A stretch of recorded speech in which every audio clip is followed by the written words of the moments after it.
এনসিএলের ধারাবাহিক পারফর্ম করে যাচ্ছে আলিস আল ইসলাম। কোয়ালিফায়ার ম্যাচে খুলনার বিপক্ষে করলেন বাজিমাত। ব্যক্তিগত 4 ওভার বল করে দিয়েছেন মোটে 5 রান, সাথে ঝুলিতে নিয়েছেন 1 উইকেট। এমন বোলিংকে আপনি কি দিয়ে বিশ্লেষণ করবেন? মূলত আলিস আল ইসলাম একজন মিশ্র স্পিনার, অর্থাৎ স্পিন বলের সমস্ত ভেরিয়েশন তার বলের ভেতর খুঁজে পাবেন আপনি। গত বিপিএলে কুমিল্লার হয়ে খেলেছিলেন আলিস আল ইসলাম। কুমিল্লার হয়ে দারুণ পারফরমেন্স করেছিলেন সেবার, যার ফলাফলস্বরূপ ডাক পেয়েছিলেন জাতীয় দলে। তবে আঙ্গুলের চোটে জাতীয় দলে আর খেলা হয়নি। এনসিএলে ঢাকার হয়ে করছেন বাজিমাত, জয়ের জন্য চেষ্টা করছেন সব ম্যাচেই কম বেশি অবদান রাখতে। আজ খুলনার বিপক্ষে যেভাবে বোলিং করেছেন আলিস, সেটি মোটেও কোনো সহজ ব্যাপার নয়। পরিকল্পনা অনুযায়ী পেয়েছেন সফলতা। একটি টি-20 ম্যাচে 4 ওভার বল করে মাত্র 5 রান দেয়া চারটিখানি কথা নয়। তাই আপনাকে অবশ্যই মানতে হবে আলিস আল ইসলামের বলে আপনি খুঁজে পাবেন নানা রকম ভেরিয়েশন। এ ধরনের একজন মিশ্র স্পিনার জাতীয় দলে খেললে সেটি দলের জন্যই ভালো হবে। আলিস আল ইসলামের সামনে সুযোগ এসেছিল জাতীয় দলের হয়ে খেলার, তবে ব্যাটে বলে না মেলায় জাতীয় দলের হয়ে খেলতে পারেননি তিনি।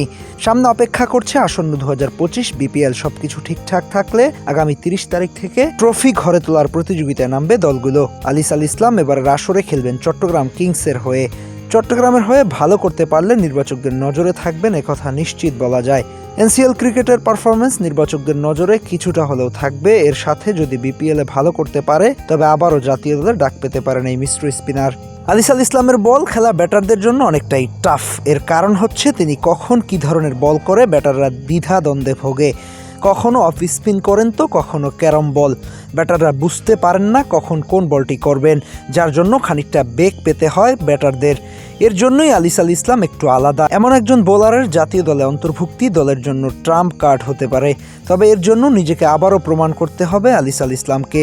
এর থেকে বড় মঞ্চ অর্থাৎ বিপিএল অপেক্ষা করছে তার সামনে। সেখানে অবশ্য চ্যালেঞ্জও থাকবে। দেশিদের সাথে অনেক বিদেশিদের মোকাবেলায় বিজয়ী হতে হবে আলিসকে। সবকিছু ছাপিয়ে এনসিএলের মতো বিপিএলও ভালো করতে পারলে আবারও ডাক পেতে পারেন জাতীয় দলে। হাসনাইন খান, স্পোর্টস টাইমস।